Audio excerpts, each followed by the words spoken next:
Это натуральное средство для роста подойдет абсолютно для всех растений, не только для орхидей. Его использовала моя мама и бабушки до 7-го поколения.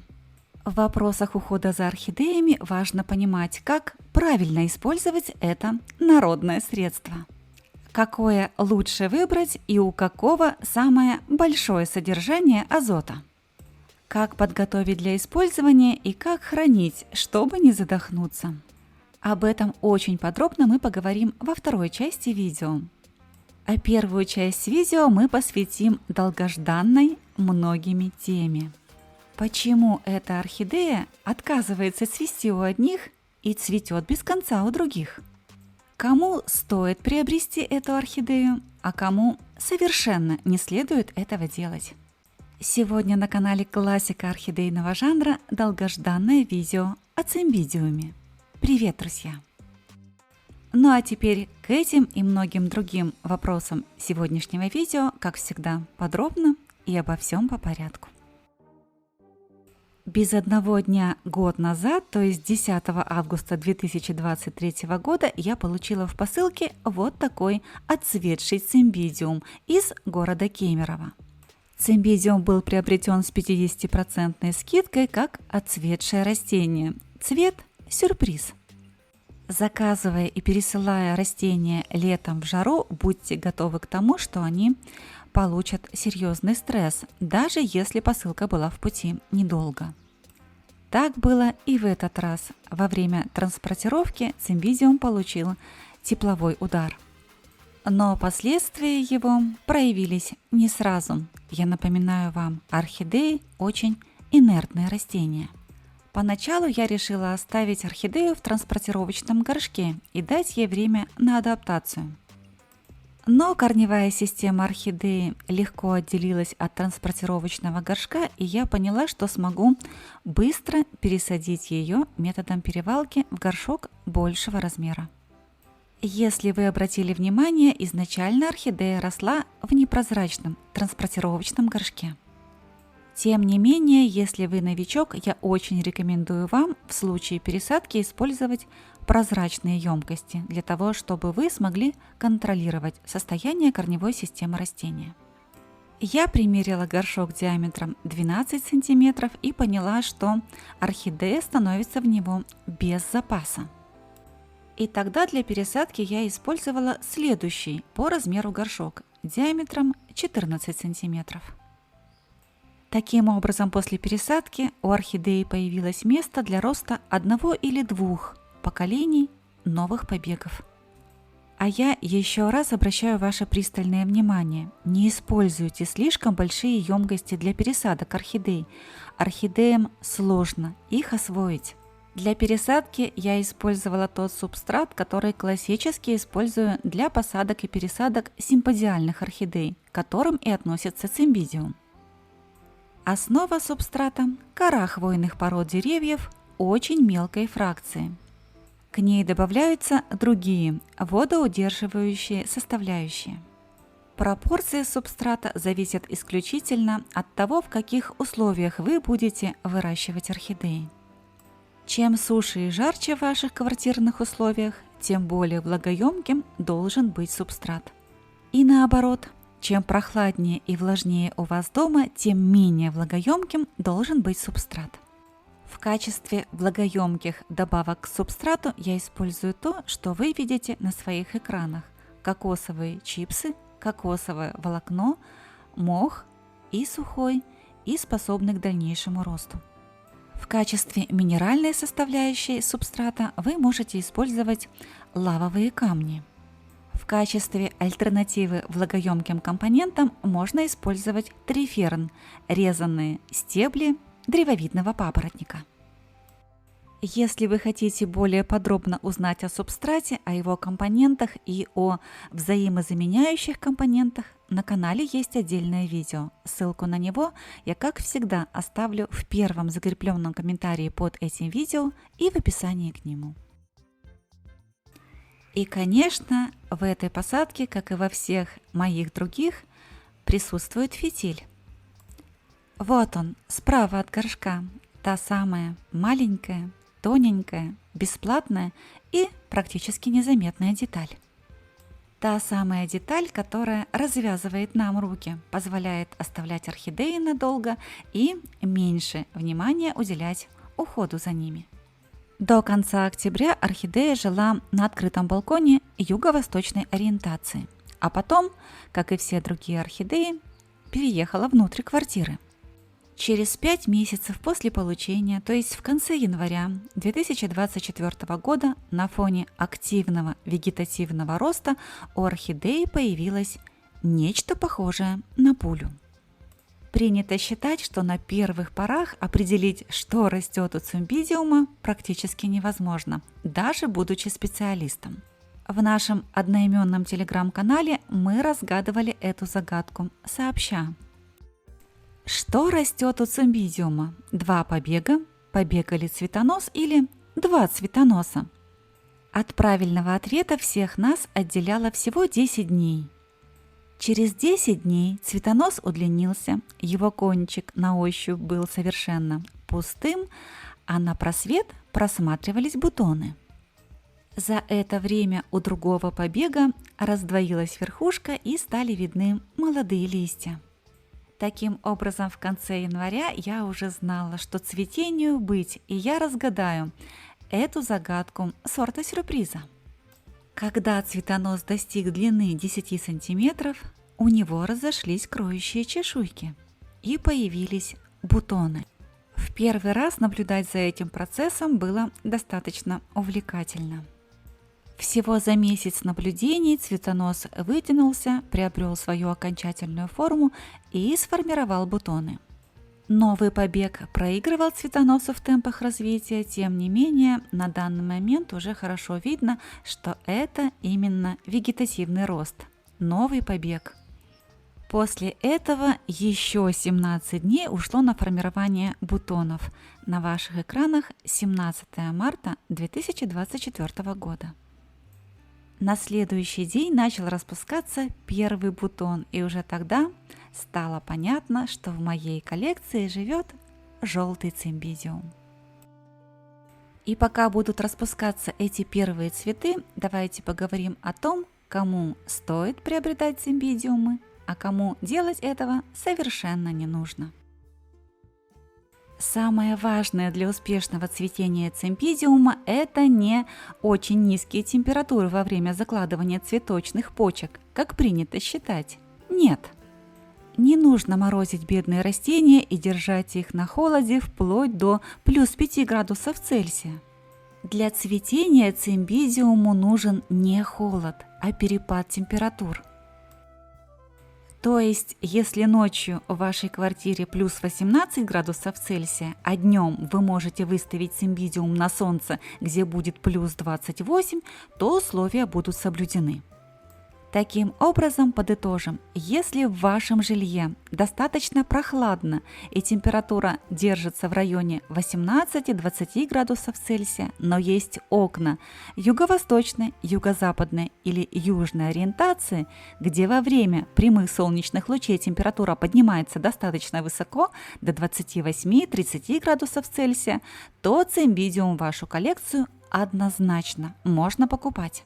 В условиях, где цимбидиум получает очень много солнечного света, в том числе прямых солнечных лучей, и существенно нагревается на них, в другое время, находясь в прохладе, он будет постоянно цвести.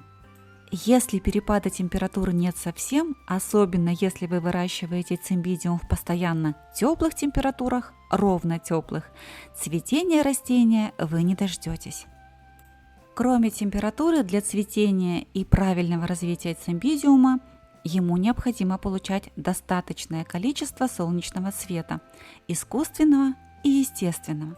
Если говорить более предметно, то цимбидиуму необходим световой поток от 40 до 80 тысяч люкс в зависимости от сорта. Световой день минимум 12, а лучше 14 часов в сутки, а это значит, что без дополнительного освещения в вечерние часы цимбидиуму не обойтись. Мой цимбидиум содержится ампельно в подвесной корзине, в вечерние часы в непосредственной близости к источнику дополнительного освещения. А в дневные часы на самом ярком солнце из всех предложенных вариантов. Если есть такая возможность, то на открытом балконе юго-восточной ориентации. Полного распуска первого домашнего цветения мой цимбидиум достиг в начале апреля 2024 года. Сколько цветет цимбидиум? Как долго? Длительность цветения цимбидиума, как и любой другой орхидеи, зависит от температуры воздуха во время цветения. Чем она выше, тем цветение будет менее продолжительным. Чем температура ниже, тем орхидея будет цвести дольше. В среднем цветение цимбидиума длится 2-3 месяца, от 8 до 12 недель. Во время цветения мой цимбидиум содержался внутри квартиры, а до конца апреля во Владивостоке работает система центрального отопления, и в квартирах очень жарко, поэтому первое цветение было не очень длительным, около 2,5 месяцев. К середине июня во Владивостоке устанавливаются условия, пригодные для уличного содержания орхидей. Средняя температура на улице достигает плюс 15 градусов Цельсия. И по окончании цветения цимбидиум отправился жить на открытый балкон юго-восточной ориентации. Его листья частично обгорели на прямом солнце, он обдувался всеми ветрами и поливался всеми дождями. И несмотря на крайне высокие летние температуры в июле во Владивостоке, цимбидиум снова решил зацвести.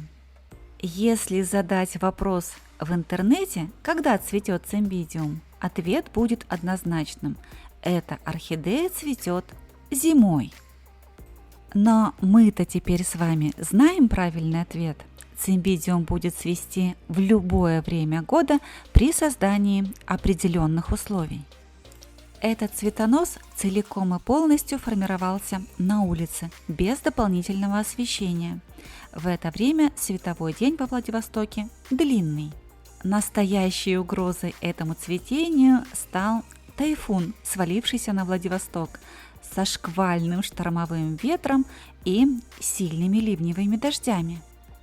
Я занесла орхидею с балкона для того, чтобы у нас все же была возможность сравнить два цветения – весеннее и летнее. Первым начал распускаться последний бутон летнего цветения. Для меня это было полнейшей неожиданностью.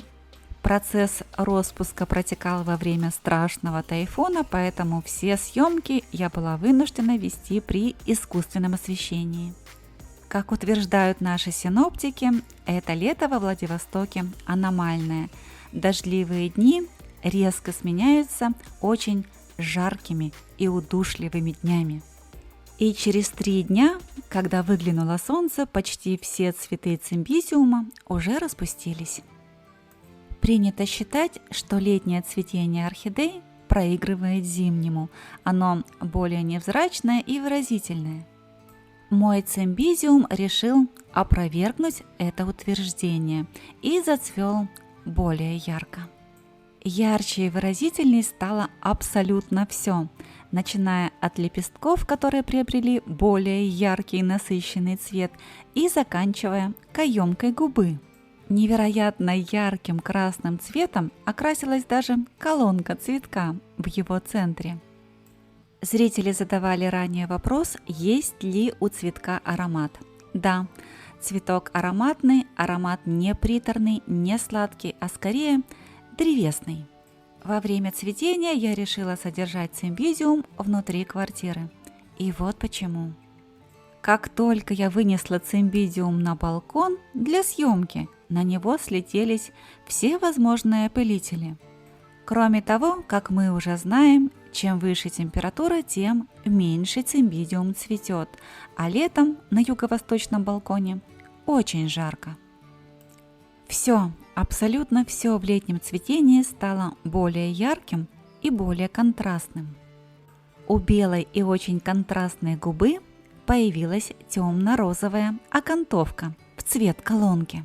Лепестки стали не просто желтыми или насыщенно желтыми, а практически горчичного цвета. И сколько бы я ни пыталась отделаться от этой мысли, но колонка этого цветка мне отчетливо напоминает нос сильно пьющего человека. Если у вас тоже возникли какие-то ассоциации, поделитесь ими в комментариях. Ну а теперь перейдем к тому основному вопросу, который озвучен в теме видео. Постоянные зрители канала знают, что в выращивании орхидей я использую только натуральные, природные, органические средства. В уходе за фаленопсисами и другими моноподиальными орхидеями вполне подходят и достаточно лекарственные травяные настои.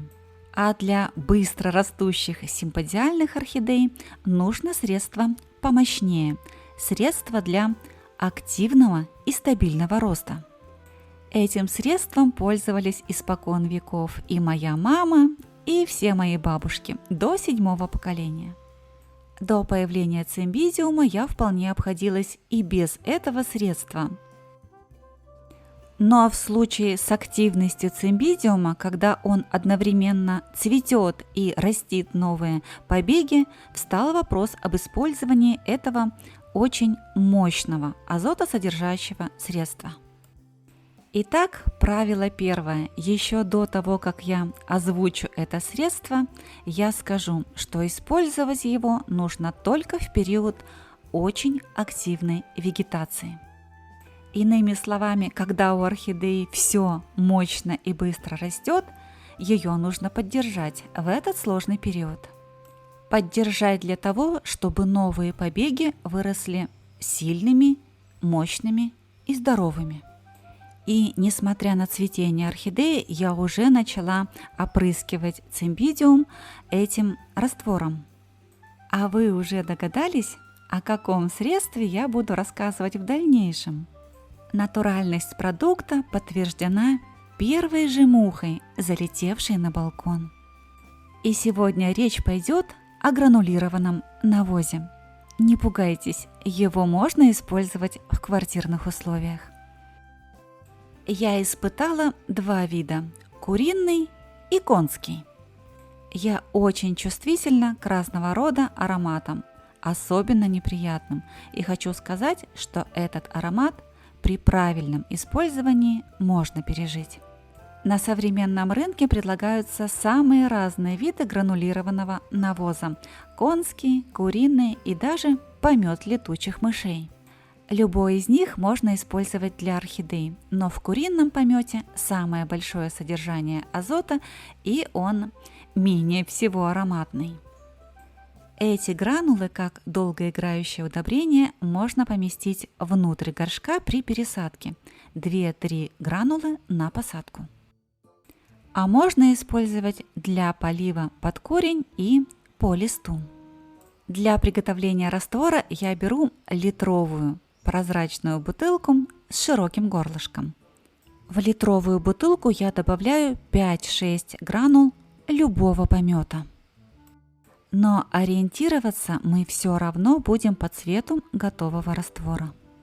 Заливаем гранулы в бутылке теплой водой, в моем случае она кипяченая. Можно использовать воду любой температуры до 50 градусов Цельсия, но в теплой воде гранулы растворятся быстрее. Ждем до полного растворения гранул и можно использовать. Разные виды помета дают разный цвет раствора.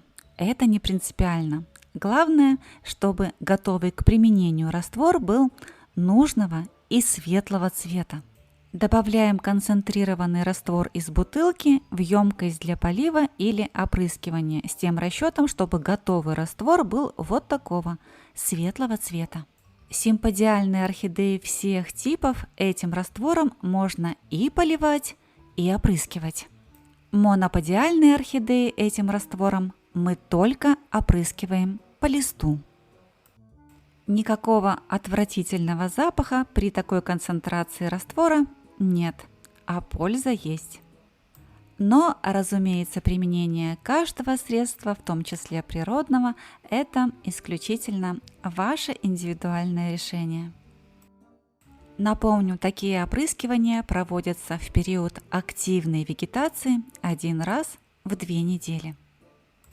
Такие опрыскивания защитят ваши быстро растущие орхидеи от азотного хлороза. Давайте еще раз посмотрим и сравним весеннее и летнее цветение одного и того же растения. Вот так цимбидиум цвел с начала апреля и до середины июня этого года. А вот так снова цветет в начале августа. Напишите в комментариях, какое цветение вам нравится больше. Если у вас все еще остались вопросы о содержании цимбидиумов в домашних условиях, вы их можете задать в комментариях под этим видео, а также в нашем одноименном телеграм-канале, ссылку на который я, как всегда, оставлю в первом закрепленном комментарии под этим видео и в описании к нему. Если вам не удалось посмотреть это видео в YouTube или с просмотром сложились определенные сложности, тоже напишите об этом в комментариях. Я загружу видео на одноименную площадку в Дзен. И еще несколько слов благодарности всем тем, кто помогает в развитии канала, кто делает этот канал лучше вместе со мной. Знаете, для меня это очень ценно. А если вы впервые на канале, на любой платформе или площадке, обязательно присоединяйтесь к нам, нажав на кнопку «Подписаться». И помните, что впереди у нас невероятно много интересного.